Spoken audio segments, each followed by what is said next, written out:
Hi guys, welcome back to my channel. My name is Darren. Hope you're all safe and well and having a good Stitchy week. So this is a Flosstube extra, which is a Q&A.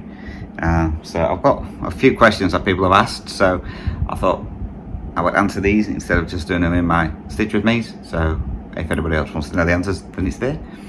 As you can see, I thought I'd pop this one back up for old time's sakes. So this is Majestic's Tiger. This is the one of the projects that I'm restitching. So it's normally near the front door, but I thought as a treat I'll put it up here. Seeing there, I've not seen him for nearly a year. So yeah, so I thought I'd pop him up there for a little bit. So yes, so as I say, I'm going to answer some questions. Now, as I say, some of these answers are my opinions, so it may not be what everybody else thinks. So this is just how I do things and etc. and my opinions on stuff. So just so that you are aware, so you may hear other people say differently, but you go with whichever one you feel easier. So it's probably not going to be too long a video, maybe about half an hour, if that. I can't remember how many questions I've got, so we're just going to go through them and go from there. So the first one is from Bushing Pink Stitches, who is on Flosstube. It's a Flosstuber, and it's, sorry, I forgot your name. I can't remember her name. That's bad. Which all the time, no. Sorry, forgot your name. So it'll probably come to me in a bit. Who wants to know when I'm making my project bags, do I follow a tutorial for making them? So yes, I actually found it on YouTube. I searched through several different tutorials on YouTube on how to make project bags, and this one made it really clear as to how to make those. What I will do is I will link that one down below, because I can't remember the name of the person at the moment. I should have really thought that one out. So yeah, I'll link that one down below. So if you are interested in looking for ideas on how to make project bags, she has that one. I think she does a couple of different bags on there as well, so you can see the different types that she does. But yeah, they're really easy to follow. So that's that one.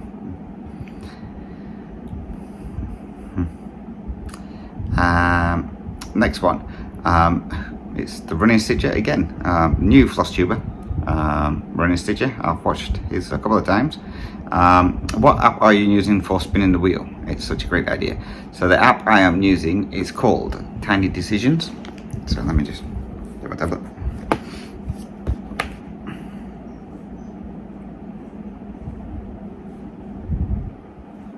He says, and I've lost it. So yeah, it's called Tiny Decisions app, and basically, let me change it this way. It gives you the options to create multiple wheels. So I've got 3 set up there. So you just add and then create another wheel, and then you add all your projects in, and then you can have it on shuffle. Well, so it doesn't repeat, which is what I've got it on. So that blacks out the, excuse the glare. So that blacks out the projects that have already been called, so it doesn't get called again. Or you can have it where it doesn't black out the ones, so they're constantly in the rotation, if you like, depending on how many projects you've got and how many you want to work on, obviously. But yeah, it's free. It's I believe it's on both Apple and Android. So yeah, it's just called Tiny Decisions, and that's all it is. So that is the app that I use for choosing my projects.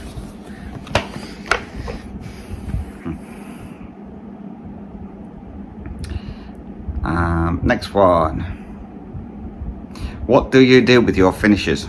Well, I haven't got many. So I've got 1, 2, 3, 4. I've got 5 finishes, which are my big pieces, which are on the walls. I've got a couple of little pieces. Those ones I haven't decided what I'm doing with those yet, so they are just in a drawer, waiting to be decided on what I'm going to do with them. Now, tell lie, some of them are actually in a project bag, stored with my cross stitch projects.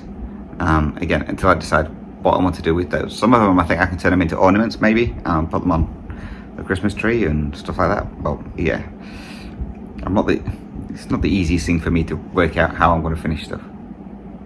Bear with me just 2 seconds. Sorry about that. There's one of the cats in the garage.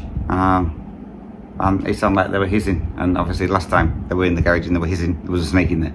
So I just had to go and check that there wasn't another snake in the garage. Luckily there wasn't, it's just Tiger playing with the box.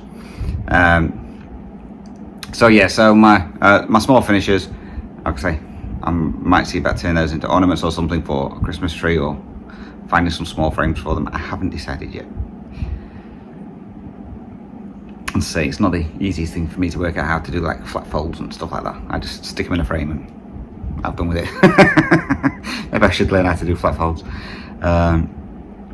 Next one is from Mrs. Miggins, who wants to know, she can't remember which area I live in. So this answers a couple of people's questions. So I live obviously in Australia. I live in Queensland, and I live in the southeast of Queensland, in an area called Bow Desert, which is not too far from Brisbane or the Gold Coast. So yeah, so I live there, so hence the reason why it's always warm. So where I live, it's close to the border between Queensland and New South Wales, on the east coast. Next one is from Yvonne, who wants to know the method I use for stitching on full coverage. So I am a two-handed stitcher and a cross-country stitcher. So I have my project in my Q-snap attached to my Lowry, and then I have one hand above, one hand below, and do my two-handed stitching. And as I say, I do cross-country, but I mainly do cross-country per page. So I don't do like the extreme cross-country. I'm trying it out on a couple of smaller ones, but yeah, I mainly just do cross-country for each page. So I'll pick one colour, work that thread until it runs out, then pick the next symbol and work that one out until the thread runs out. And then if I get to the bottom of the page, I'll park it, or the side of the page, whichever where the next symbol of that colour is. But I also feather into the next page as well, so I'll do a couple of stitches into the next page of that same colour, just so then I don't get the hard page lines. I've never really suffered from hard page lines. I mean, this one here, that one I just did page by page, and there's no page lines in that one. But again, I just don't want to risk it. Not with the larger ones. I'll say this is only a small one, I suppose.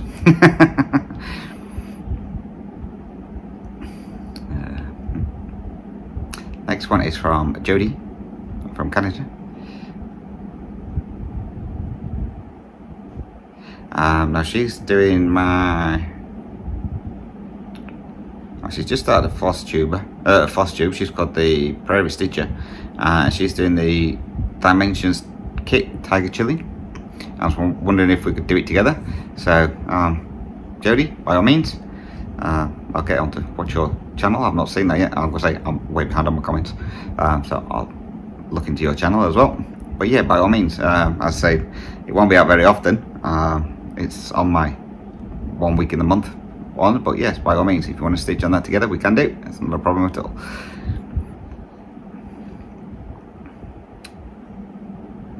I've got to read the questions as well, sorry.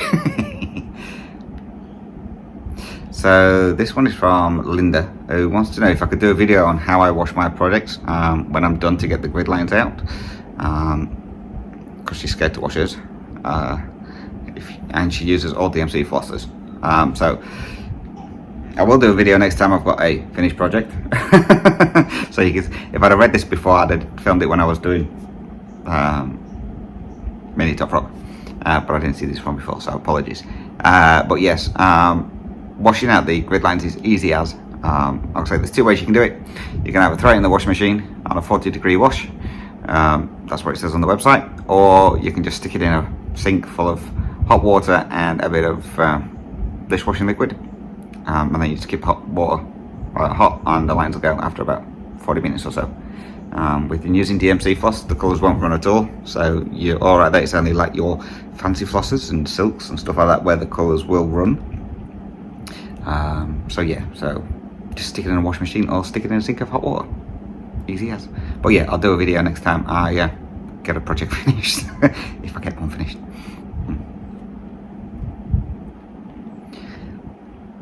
Next one is from Dawn.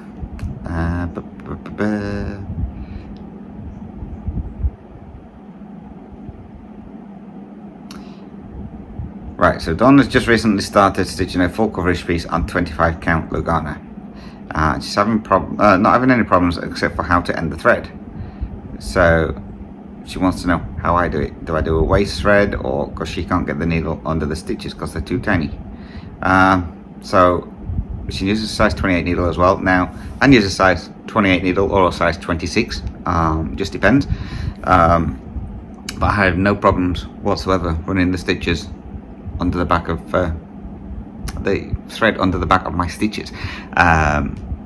So you should be able to do it quite easily enough. I suppose it depends on how many colours you're using. But another way of doing it is, if you can see it clearly enough on 25 count, you should be able to do a pin stitch. Now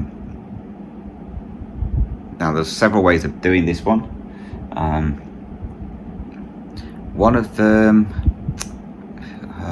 who was it? I watched it the other day. You know, my memory's terrible.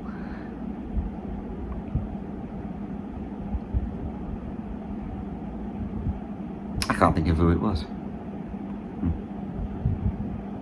I can see him. It's one of the Stitch Deers, Debbie. I can't remember her channel. This is terrible, isn't it?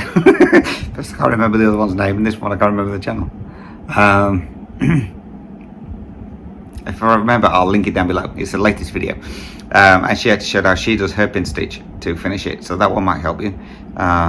It's a simple way as well. Or you can just pull your thread to one side until you've stitched over it a couple of times and then cut it off. So there's different ways of doing it. But yeah, I normally just run my stitches under the my thread under the stitches at the back, or pin stitch on 25 count. Creatively yours, Debbie. That's it. Remember that one. So yeah, creatively yours, Debbie. Her latest video shows how she does her version of pin stitching and the one stranded start. Next one is from Nicole, who is considering doing a large full coverage piece. How do you decide whether to do full cross or 10 stitch? I assume 10 stitch means half cross for full coverage pieces. So yeah, 10 stitch is half cross. It is indeed. Again, how I decide is, one, if there's a lot of confetti, and I decide to do that in full cross. Depends on the size of the project. And 10 stitch is normally if you want to go get a project done quicker. The only thing with 10 stitch, it can warp your fabric slightly. So you will need to, like when you've washed it and that, block it to try and get it straight again. So 10 stitch can warp your fabric. It also makes it a lot thicker on the back. Doing mini top frog, because that one was max color, that one was like a rug on the back. So again, depending on how many colors you've got, if it's got like about 80 colors or so, then you should be fine with 10 stitch, as long as it's not really heavy confetti. But I prefer full cross, so that's why majority of mine now are full cross stitches.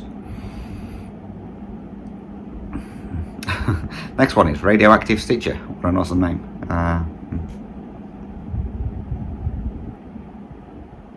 So who wants to know how I get so much progress on so many projects? So how long do you stitch each day? They work full time as well, and they just drop at the end of the day. With me, I guess I'm a quick stitcher. I'm not the fastest stitcher, but I'm a quick stitcher. I get home from work, I have my tea, sort the cats out, etc., and then I'll sit down and stitch for 2.5 hours at the most. Sometimes it's only an hour. It just depends on if we've been shopping or whatever. So yeah, so during the week I only get up to 2.5 hours worth of stitching on each project. At the weekends, I don't work weekends unless we're really busy and we have to do overtime. So at the weekends, besides doing my videos, I generally can do a fair bit of stitching. So Sundays is normally my best day of stitching. So I'll get up and I'll stitch as much as I can. But yeah, throughout the week it's just about 2.5 hours normally on a good day.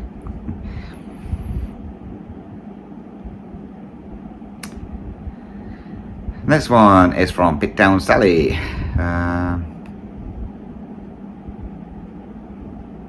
How do you wash your mini top frog, machine or by hand? So mini top frog, I actually did it by hand. I just left it in the sink in the bathroom. Again with hot water. I just boiled the kettle, poured it in, added a bit of cold and a bit of laundry detergent, dishwashing liquid. I just left it there. Took about, I think it was about 50 minutes or so to do it. I just topped the water up every now and then. I think I only topped it up once actually. So I reboiled the kettle and just topped it up. And yeah, about 50 minutes later it was all done. And then just pegged it out on the line to dry. I don't do the wringing it out, rolling it in a towel, and I just hang it on the line. It's sunny here, so it dries really, really quickly. Next one is from Stuart, who wants to know how I choose my projects for my brother. The colour schemes are so very different. So with my with my brothers, the first one I did for him was Mini Deer Creek, and how did you see that one?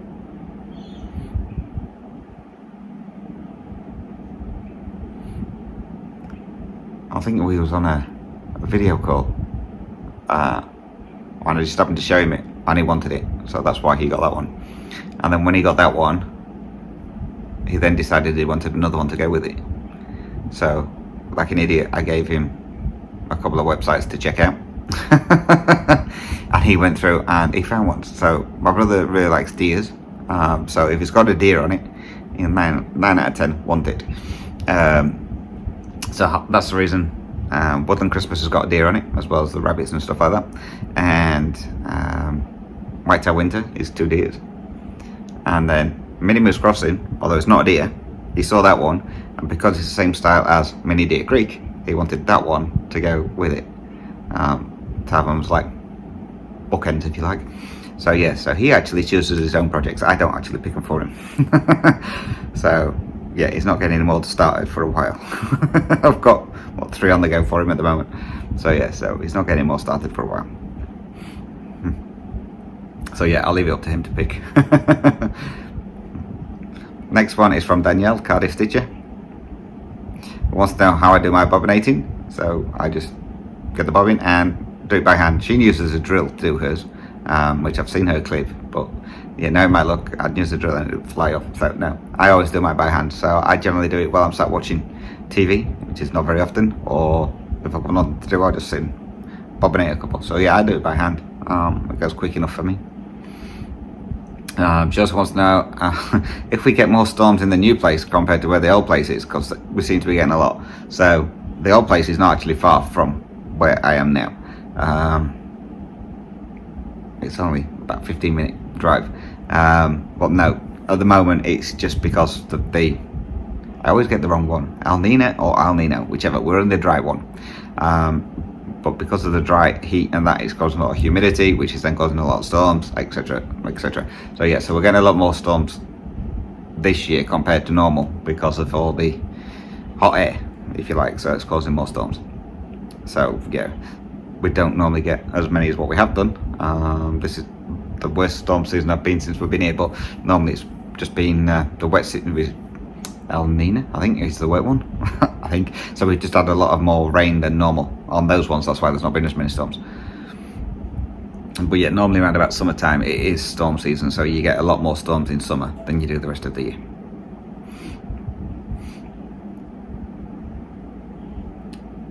Next one is from Gabriella.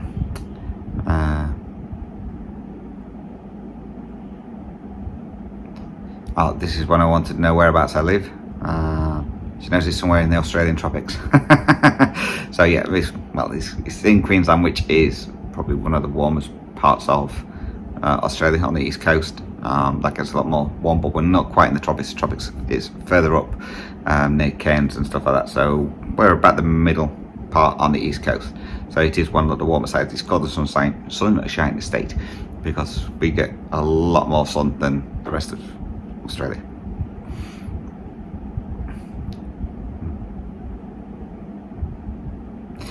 Next one is from Nora, who wants to know, do you find that 1/1 at full cross gives better coverage than 2/1 10 stitch on 28 count? So depending on the colour you're using. If you're using black, then yes, 1/1 full cross gives a lot better coverage than 2/1 10 stitch. You get to see, you see more white through it, but on 28 count really you don't see as much white as if you would if you're on a lower count, if that makes sense. So when I did mini Deer Creek, that one was on 25 count and that was done 10 stitch, and you could see like where the dark colors are, the black and 3371 I think and 939, you could actually see the fabric behind the stitches, whereas on 28 count, which one I'm doing, which is Wizard Septimus, on there the black seems to be covering it really well, but you can still see just faint white through it. But 1/1 full cross, definitely a lot better coverage on 28 count. You don't see any white at all through that one. So yeah, I would say full cross. It depends how quickly you want your pattern to be done. Next one is from Lana. Wants to know how I became a cross stitcher. So probably that one was done a while ago. I think it was from like video 10 or something like that. So basically I ended up having brain surgery, and I wasn't allowed to go out anyway for a while till I recovered. So we did cross stitching once at school, and I enjoyed it, so I thought I'll just get a small cross stitch kit to try. Well, I ended up getting 4, and neither of them were small. So yeah, so I started doing, this was one of them, so I started doing those until I was allowed to go out and do stuff again, and then I only did those like every now and then. It wasn't very often. And then I found YouTube, and there was people doing cross stitching on there, and I didn't know that you could order like from Heaven and Earth and stuff like that, and it's like, ooh.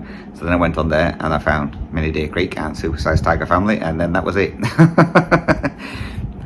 I fell in love with doing it, and I just continued to do it. So that is the main reason how I got into it, because I wanted something to do. Next one is from Marie, who wants to know where I get my inspiration from when doing my charts. So my inspiration is, I like animals, so 9 out of 10 most of mine are animals. But I do go on the license-free, so public domain pictures. There's a couple of companies out there that do them, so you don't have to have a license to use the pieces. People put them up there for anyone to use, for businesses or personal uses and stuff like that. So I go on there and have a look and see what kind of images they might have. So most of mine are actually taken from done from photos, or it may be digital artwork, so not AI. There are 1 or 2 on mine which are AI, which I created myself, but most of them are like digital artwork, or it is done from photos, and I convert it into the projects. So yeah, but most of mine are animal related, because I like animals and I can't think of other things to look for. Or I'll look through something and I think that might look good, and then when I try it, it's like, nah, it doesn't look very good at all once it's like being charted up and stuff like that. So next one is from Dawn again, who wants to know if the storms will calmed down once fall takes over here, or they'll last all the way through until winter.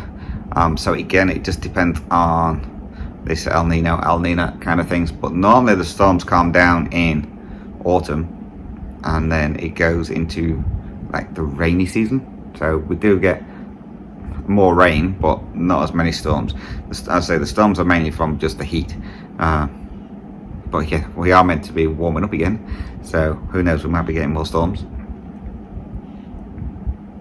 But yeah, normally winter time, and that is normally not too bad winter.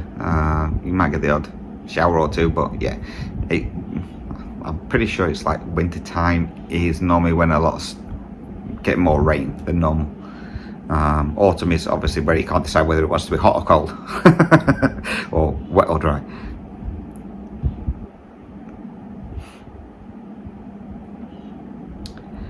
Next one is from Janice, I think that's how you pronounce it. How and why do you decide to change from doing 1/1 on full cross stitch project and then switch to 2/1 10 stitch? Is it something about the chart that is the reason? Thank you. So yeah, I mentioned that a moment ago. It's personal preference. If I want to get a chart done quicker, I'll do it 2/1 10 stitch, as long as it's not a max colour. If it's really heavy confetti, then I just do 1/1 full cross, but I prefer 1/1 full cross. I did do a lot of mine on as 10 stitch because it was quicker, and I was like, yeah, I did Mini Deer Creek. It took me a while to get into doing 10 stitch, get my head around it. Once I got into it and I said, oh yeah, this is a lot quicker. But then I decided, because obviously the backs go like rugs, I was like, nah, I prefer the 1/1 full cross. It's easier to work with.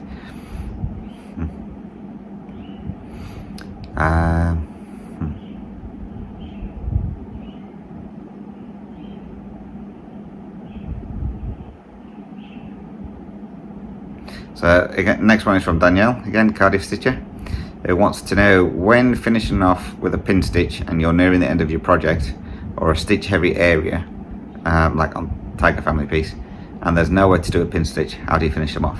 So I will just run it under the stitches at the back of the fabric, or if I can't get through any stitches at the back, then I'll pull it to one side until I've stitched over the tail behind, and then I'll just snip it off.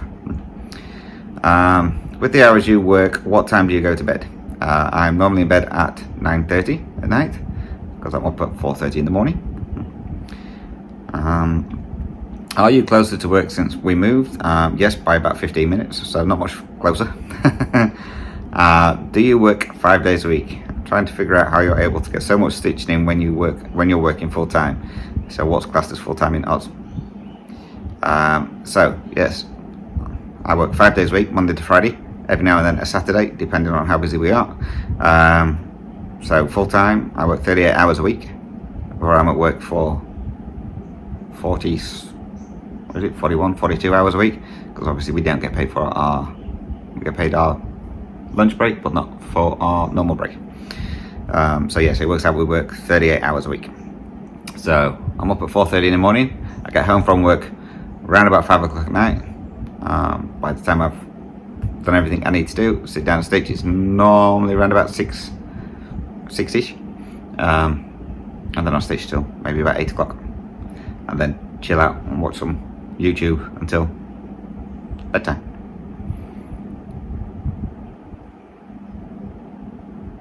So yes, so that's that one.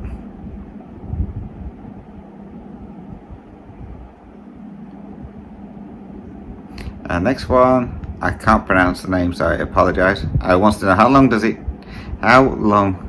take to do a full coverage max colour size? I've never done one, but really want to start one. They live in Norway, so it's dear to get the DMC, so they're just saving up to get other ones to start it. So it depends. If you're doing a max colour super size, like Tiger Family, and depends how often you stitch on it, it can take anything up to 10 years. Again, depending how fast you stitch and how long you want to put into it, it can take up to 10 years. If I just stitched on Tiger Family monogamously, I could probably get it done in, I would probably say 2 to 3 years. So yeah, again, it just depends on how you stitch. If you're wanting to switch your projects out, or when just working on it occasionally, or if you're wanting to be a monogamous stitcher, then yeah, it depends on how long it takes. So, but yeah, Supersize Tiger Family I put down for 10 years. I'm already 5 years in from when I started it, so I've got another 5 years to finish it, but I'm hoping to get it done before 5 years.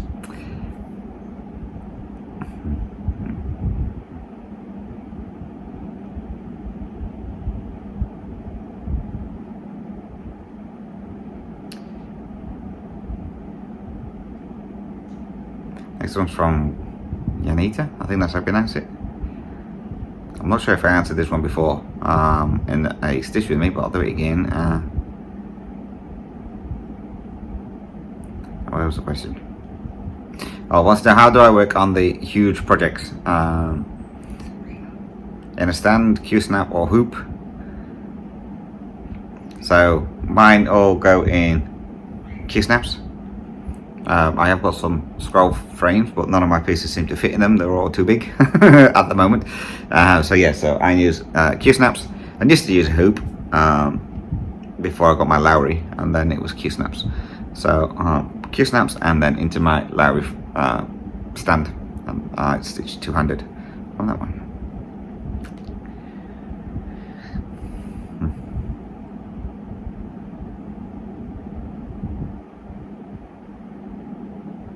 Answered that one, so I don't know why I got that one twice. And that's it for the questions.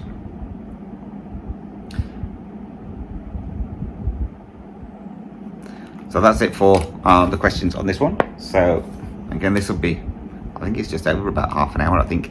So a little bit of watching for you there. So again, thank you very much for watching, much appreciated. Again, if you do have any other questions, please feel free to drop those down below. Again, you can email me. Email address, as always, is dizzystitcher@gmail.com, and I'm on Instagram @dizzystitcher, so you can message me on there as well. So again, thank you very much for watching. It is so much appreciated. Until my next video, take care, stay safe, happy stitching, and thank you very much for watching. Until next time, guys, bye bye for now.